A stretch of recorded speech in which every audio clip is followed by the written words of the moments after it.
안녕하세요, 여러분. 오늘은 INFJ를 꼬시는 법 2, 연락편에 대해 알아보는 시간을 가져볼 텐데요. 지난 시간에 이어 오늘도 인프제 전문가 INFJ 콜렉터 무똥님을 모셔보았습니다. 안녕하세요, 무똥님. 네, 안녕하세요. 언젠가는 샤또 무통 모치들을 실컷 마셔보고 싶은 남자, INFJ 콜렉터 무통입니다. 지난 시간에 제가 인프제 여자분한테 스며드는 법에 대해서 꽤나 디테일하게 말씀드려보았는데요. 최소 2, 3개월간 스며들기가 어느 정도 잘 진행되었다면 아마 인프제 여자분께서 먼저 선톡을 주셨을 가능성이 높을 거예요. 하지만 샤이한 인프제 여자분이라면 남자분께서 먼저 인프제 여자분한테 선톡을 날려보시면서 반응을 체크하시는 게 좋다라고 지난 시간에 말씀드렸거든요. 네, 맞습니다. 만약 INFJ 여자분이 먼저 선톡을 보내지 않았을 경우에는 사실 수줍어서 선톡을 보내지 않으셨을 수도 있고, 이건 아니었으면 좋겠는데 아무래도 상대 남자분을 마음에 두지 않았기 때문에 선톡을 보내지 않으셨을 수도 있을 거란 말이에요. 이건 어떻게 체크해 볼 수 있는지 참 궁금했었거든요. 네, 일단 차근차근 말씀드려볼게요. 먼저 선톡 안 왔을 경우에 어떻게 선톡을 하면 좋을 것인가에 대해 말씀드려보자면 스며드는 과정에서 알아낸 정보들 중에 분명히 상대 인프제 여자분이 좋아할 만한 소재나 주제가 있었을 거예요. 네, 흔히들 인프제 여자분 대화 소재로 동물 키워드가 꽤나 유명하죠. 보통 INFJ 여자분들은 동물 애호가 분들이 많으시다는 말씀이 많잖아요. 이러한 맥락에서 고양이나 강아지 릴스를 통해 선톡을 보내면 매우 좋아들 하실 것 같은데 맞나요? 이거 중요한 걸 짚어주셨는데요. 제 개인적 생각으로는 그게 반은 맞고 반은 틀렸다고 생각합니다, 저는. 보통 인프제 여자분 하면 고양이를 비롯해 동물들이 많이 나오긴 한데 이건 진짜 완전 찐 인프제. 그러니까 90% 이상에서 100%의 수렴하는 완전 대문자 INFJ. 하다못해 I랑 N이랑 F가 각각 최소 80% 이상 되신 분들한테만 해당되는 케이스라고 보거든요. 그러니까 여기에 대해서 제가 1편에서도 살짝 말씀드리긴 했는데 본인이 인프제라고 잘못하시는 IF제나 IFP 여자분들도 현실에서 상당히 좀 계시는 편이고 또는 인프제가 맞긴 한데 사회생활로 인해 사회화가 되었거나 살포시 흑화된 인프제 여자분이라던가 아니면 N이긴 한데 S가 40에서 49%라든지 F이긴 한데 또 T가 40에서 49% 정도 나오시는 인프제 분들도 계신단 말이에요. 이분들의 경우 고양이를 좋아한다라는 문장 자체가 찐 인프제 분들이 고양이를 좋아한다 하는 문장이랑 꽤나 거리감이 있는 경우가 종종 있거든요. 아, 일종의 표현의 차이나 강도라고 해야 하나요? 사용하는 단어나 문장은 같지만 사람마다 경험이나 느끼는 감정이 각기 다르고 지극히 주관적이기 때문에 내포하고 있는 뜻의 강약 정도가 다르다는 말씀이시죠? 예컨대 이해를 위해 한 예를 들자면 치킨을 아주 좋아한다고 말하는 두 사람이 있는데 한 사람의 기준에서는 일주일에 한 번만 먹는 것 자체가 아주 좋아한다는 기준이고 다른 한 사람의 기준에서는 일주일에 7번은 먹어야 아주 좋아한다는 표현을 쓰는데 이 두 사람의 치킨에 대한 애정도가 객관적인 수치로 굳이 나타냈을 때에는 분명 차이가 있지만 겉으로 사용하는 문장은 두 분 다 똑같이 나는 치킨을 아주 좋아한다 라는 문장을 사용하듯이 말이죠. 네, 맞습니다. 예컨대 찐 인프제 여자분의 경우 고양이나 강아지가 너무 좋아서 유기견이나 유기묘 봉사활동도 자주 나가시고 카페나 모임 같은 데 가입해서 수술이나 치료가 필요한 강아지나 고양이가 있다는 릴스 같은 게 공유되면 소정의 금액이라도 꽤 자주 막 모금하려고들 하시거든요. 뿐만 아니라 동물학대 당한 거에 대해서도 말씀으로만 진짜 싫다라고 표현하시는 게 아니라 진심으로 광분하시면서 또 그런 동물이 있으면 매우 안타까워하시면서 가해 견주나 묘주에 대한 정보성 리스나 스토리를 막 적극 공유도 막 하시면서 진짜 엄청 적극적으로 참여하려고 하시는 편들이시거든요. 정말로 스토리에도 막 올려서 그런 정보 확산에 동참하시는 편이시기도 하고 그러니까 찐 인프제 여성분들의 경우 특정 동물의 귀엽고 건강한 상태만 좋아하고 예뻐하는 게 아니라 아프고 병든 모습까지 진심으로 굉장히 안타까워하고 마음 아파하면서 진짜 적극적으로 도와주려고 하는 맥락에서 동물을 좋아한다고들 표현하시는 거거든요. 그에 비해 S나 T의 비율이 다소 높거나 IFP 또는 IFJ인데 문항에서 오류로 인해 본인이 인프제로 나왔다고 하시는 분들의 경우 아프고 학대당한 상태고 다쳐서 어딘가 불편한 상태의 고양이까지 그러시는 게 아니라 그냥 지나가는 길에 종종 이쁜 고양이를 만지신다거나 가끔 캔참치를 건네주신다거나 그런 건강하고 이쁜 고양이 일종의 악갱이들을 귀엽다고 생각하는 것만으로 나는 고양이를 정말 좋아한다고 표현을 하신다는 차이점이 있는데 바로 요런 맥락에서 찐 인프제 여자분들께 특정 동물 관련 릴스를 공유했을 때에는 진짜 찐으로 좋아하시는 데다가 할 말도 굉장히 많으신 게 맞겠지만 단순히 건강하고 이쁜 상태의 동물을 귀여워하는 의미로 좋다고 표현하시는 후자의 인프제 분들의 경우 특정 동물 릴스 공유를 받았다고 해서 꼭 전자의 찐 인프제 여자분들만큼 막 찐 반응이 오가면서 꼭 텐션이 올라가지는 않을 수가 있다는 걸 말씀드리고 싶었습니다. 그래서 표면적인 것만 보고 체크하기에는 다소 리스크가 있기 때문에 안전빵으로는 무작정 대외적으로 알려져 있는 동물 애호가 인프제라는 공식에만 맞춰서 선톡을 보내기보다는 스며들기 과정에서 알아낸 정보를 확실하게 취합해서 보낼지 말지를 결정하는 게 안전하고 좋다는 말씀을 일단 드리고 싶습니다. 굉장히 현실적이고 실질적인 견해를 주셔서 아주 좋은데요. 무슨 말씀이신지 매우 잘 알겠습니다. 그러니까 동물을 좋아하고 귀여워한다는 표면적인 표현만 듣고 무작정 고양이나 강아지 릴스를 보내서 막상 여자분 입장에서는 그냥 그저 그런 대화 소재로서 귀엽다는 말 말고는 딱히 할 말이 없게 되는 상황을 피하라는 말씀이신 거죠? 네, 진짜 찐으로 비교적 건강하지 않은 동물에 대한 마음 표현이라든지 그러한 동물에 대한 봉사활동도 다니시고 인별에서도 적지 않은 관련 활동을 하시면서 진짜 진심으로 좋아하는지 확인된 경우에 동물 릴스를 보내면 티키타카가 억수로 잘 이루어지고 더 좋은 영향을 미칠 거다는 의미로 말씀드렸습니다. 네, 아주 잘 알겠습니다. 그러면 동물에 대한 관심 정도가 아직 확인되지 않았다거나 확인해보니 동물 릴스를 공유할 정도는 아닌 걸로 판명된 INFJ 여자분께 선톡을 할 때에는 어떻게 보내면 좋을까요? 아무래도 뭐 하냐고 물어보면서 말문을 여는 게 무난하겠네요. 이것도 말씀 잘 주셨습니다. 진짜 중요한 건데요.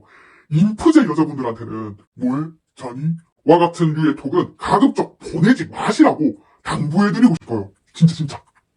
보통 흔히들 말문을 열 때 낮엔 뭐 하냐고 보내고 밤엔 자는지 체크하기 위해 잔이라고 하지 않나요? 네, 맞아요. 하지만 인프제 여자분들의 경우 어쩌면 인티제나 이티제, 이프제 분들 중에서도 간혹가다 S랑 N, T랑 F 비율 및 조합에 따라서 각기 이유들은 디테일하게 다를 수 있겠지만 결론적으로는 싫어한다는 결과만 놓고 봤을 때에는 비슷한 입장이신 분들이 꽤 계실 수도 있는데 특히나 인프제 여자분들 중에 자기 뭐 하는지 대답하는 걸 별로 안 좋아하시는 분들이 꽤 계세요. 그 이유가 어차피 말해줘도 상대가 이해를 못할 거고 뭔가 타인이 자기를 단정짓는 걸 별로 안 원하시기 때문이기도 하고 일종의 스몰 토크나 형식적이고 겉도는 얘기를 안 좋아하는 스타일들이라서 이런 질문을 하더라도 그냥이라는 말이 나오시거나 진짜 자기가 하고 있는 일을 있는 그대로 대답해주는 게 아니라 뭔가 대충 요원한 느낌의 답변으로 때우시는 경우가 많으실 거고 나아가 어쩌면 극단적으로는 안일십을 해버리는 경우도 종종 있을 거예요. 아하, 이 부분은 제가 전혀 생각지도 못한 부분이네요. 조금은 당황스럽기도 한데요. 네, 바로 이런 부분 때문에 인프제 분들을 짝사랑하시는 적지 않은 분들이 많이 힘들어 하시는 것 같고 또 본인들도 자신의 복잡 미묘한 감정이나 상태 때문에 속으로는 많이 힘들어들 하세요. 그래도 INFJ 콜렉터 무똥님 덕분에 인프제 분들의 이러한 성향들에 대해 디테일하게 알 수 있어서 참 다행이네요. 지금까지 선톡을 먼저 보낼 때 어떻게 보내면 좋을 것인지에 대해 알아보았고요. 앞에서 또 하나 의문이었던 인프제 여자분 입장에서 마음이 없어서 선톡을 안 보내는 건지 막연히 용기를 못 내셔서 안 보내는 건지를 체크할 수 있는 방법은 어떤 게 있을까요? 네, 인프제 여자분이 선톡을 안 보냈을 경우 스며들기 과정에서 알게 된 정보로 공통 관심사나 여자분이 좋아하실 만한 주제로 선톡을 보냈는데 이때 할 말 없게 보내지 마시고 신나서 참여 유도할 수 있는 멘트로 보내시는 게 좋고요. 이 카톡도 1편에서의 스며들기 과정처럼 정말 천천히 은근히 진행을 시도하는 게 좋습니다. 만약 처음 선톡을 해봤는데 바로 답장이 안 오거나 안일십 상태가 좀 꽤 오래 간다거나 여기서 오래 간다는 건 당연히 사람마다 차이가 있겠지만 대충 평균적으로 넉넉하게 잡았을 때 한 10시간에서 20시간 정도 이상을 말씀드린 거거든요. 왜냐면 인프제 여자분의 입장에서 만약 조금이라도 좋아하는 남자라면 뭐라고 보내면 좋을지 좀 생각도 해야 하고 주고받고 실시간 톡을 하게 되었을 때 충분한 시간과 여유가 확보된 상태여야 하기 때문에 관심 있는 남자라도 10시간 넘게 답 없다가 답이 오는 경우도 종종 있습니다. 근데 이게 자주가 되면 조금 문제가 있을 수는 있지만요. 인프제 여자분이 직장인 또는 알바로 일을 하시거나 학생이나 수업 또는 시험 준비 같은 거 하시는 기간에는 기본 4-5시간 정도는 안일십 상태가 쉽게 지속될 수가 있거든요. 그래서 오히려 하루 안에 답장 오면 다행이고 하는 마음으로 보내시는 게 오히려 괜찮은 결과를 이끌어낼 수 있을 겁니다. 자기 할 일 많고 자주 샤별샤별거리시는 인프제분들의 경우 사귀지도 않는 썸이나 섬 단계에서 하루 안에만 답장 온다면 꼭 나쁘게 해석할 필요는 없어 보이고요. 가끔씩 티키타카도 꽤 되는 경우가 있다면 연락적인 측면에서만 봤을 때에는 잘 되고 있는 편이라 보셔도 무방합니다. 근데 뭔가 선톡을 4-5번 보냈는데도 4-5번 다 20시간 전후로 답장이 온다거나 심지어 아닐 10을 하루 이상 넘어가는 경우도 꽤 있다거나 답장이 오긴 왔는데 무성의하게 단답형 느낌으로만 왔다면 요럴 땐 더 이상 선톡을 하지 마시고 약간 텀을 쉰다거나 아니면 다시 스며들기 과정으로 돌아가시기를 권유해드리고 싶어요. 약간은 아니 말고 하는 마인드로 부담 주지 않는 선에서 진행하시는 게 오히려 좋거든요. 이럴 때일수록 왜 안 봐? 일부러 안 보는 거야? 유유. 또 안 보네? 똑똑똑 저기요. 이런 느낌으로 톡을 보내시게 된다면 그냥 아예 가능성 제로로 수렴하게 되는 거나 다름없기 때문에 요런 멘트는 무조건 자제해 주시는 게 좋고요. 당연한 거지만 상대 남자가 선톡 4-5번을 보내다가 조용해지면 오히려 인프제 여자분 입장에서 정말 싫은 남자가 아니었더라면 내가 너무 심했나? 또는 아직 내 마음을 몰라서 그랬던 건데 이젠 알겠어 하면서 먼저 선톡을 보내오는 경우도 있기 때문에 이럴 가능성의 불씨라도 살리려면 강요나 부담은 절대 주지 마시고 오히려 텀을 가지시는 게 좋을 것 같습니다. 네, 그렇군요. 그럼 선톡을 4번에서 5번 보내보시고 답장 속도와는 무관하게 가끔 티키타카가 된다거나 답이 늦게 오더라도 성의가 있느냐 없느냐로 판단하는 게 좋다는 말씀을 해주셨고요. 그리고 만약 선톡을 4번에서 5번을 보냈는데 모두 반응이 너무 늦게 오거나 무성의한 경우 그리고 안일십 상태로 하루 이상 있는 게 많다면 재촉하는 것보다는 오히려 조용히 한 발짝 물러서는 게 좋다는 말씀을 해주셨습니다. 네, 맞습니다. 그리고 마지막으로 어느 정도 대화를 주고받은 후에는 할 말이 없는데 굳이 억지로 이어나가려고 하지는 마시고 차라리 훈훈하게 마무리를 지어주시는 게 좋아요. 왜냐하면 인프제 여자분들의 경우 형식적인 톡, 스몰 토크 그렇게 좋아하지 않는 데다가 사실 카톡을 길게 하는 걸 크게 별로 안 좋아들 하세요. 물론 사귀고 나서 편해진 사이에서 사랑하는 연인이랑 하는 카톡은 안 힘들어 하시겠지만 썸이나 그전 단계의 사람들하고는 얼굴 표정을 볼 수도 없는 상태에서 온 신경을 텍스트에만 의지한 상태로 톡을 주고받는 것만으로도 인프제분들 입장에서는 에너지 풀가동되고 있는 상태이시기 때문에 피곤함을 엄청 느끼시는 편들이시거든요. 사실 상대 남자 입장에서는 대화 진짜 잘 통하고 뭔가 수월하게 흘러가는 기분을 느낄 수 있을 텐데 굉장히 놀라운 거는 막상 인프제 여자분 입장에서는 상대방한테 맞춰준다고 완전 방전되고 있는 상태일 가능성이 높을 거라는 거거든요. 그래서 어느 정도 할 말 주고받고 나서는 먼저 마무리를 훈훈하게 지어주신다면 인프제분 입장에선 마무리 지어야 하는 타이밍을 노리는데 신경을 안 쓸 수가 있고 또 마무리 포지션을 안 취해도 되니까 은근히 편안해하고 되게 좋아하실 거거든요. 아하, INFJ 분들은 그러시군요. 어떤 분들은 계속 끊기지 않고 다음날 또 다음날 이어나가는 걸 좋아하시는 분들도 계시는데 인프제 여자분은 그렇게 마무리 짓는 걸 좋아하신다. 네, 메모해두겠습니다. 물론 사귀고 나서는 계속 이어서 하는 걸 좋아하시기도 합니다. 일단은 아직 사귀는 게 아니라 썸이나 썸 상태이시니까 신경이 많이 쓰이실 거거든요. 그래서 제가 말씀드린 대로 어느 정도 대화를 주고받은 후에는 좋은 밤 되라고 하시거나 다음날 등교나 출근 준비 잘하라고 하시면서 훈훈하게 마무리해 주신다면 억수로 고마워하면서도 인프제 여자분 입장에서는 이 남자랑은 다음에 또 연락을 주고받을 때에도 좀 더 편한 마음으로 임할 수 있겠다는 생각도 하시게 될 거고 이렇게 편하게 연락을 주고받는 사이가 된다면 만남을 기약하는 사이가 되는 건 또 시간 문제가 되는 거겠죠. 그렇게 되는 거군요. 그럼 INFJ 꼬시는 법 중에 스며들기 연락 부분을 마스터했으니 이제 남는 건 만남 편이 되겠군요.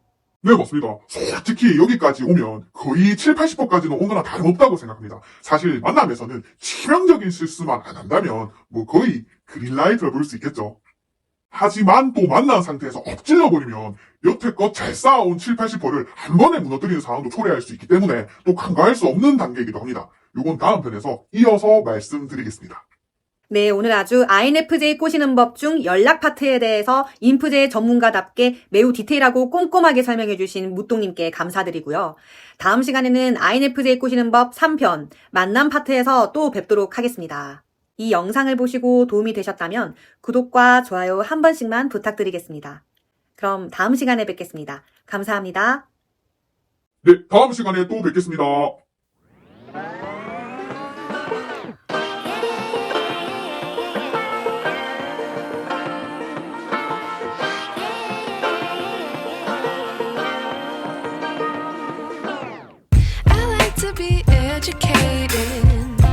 but I'm so frustrated.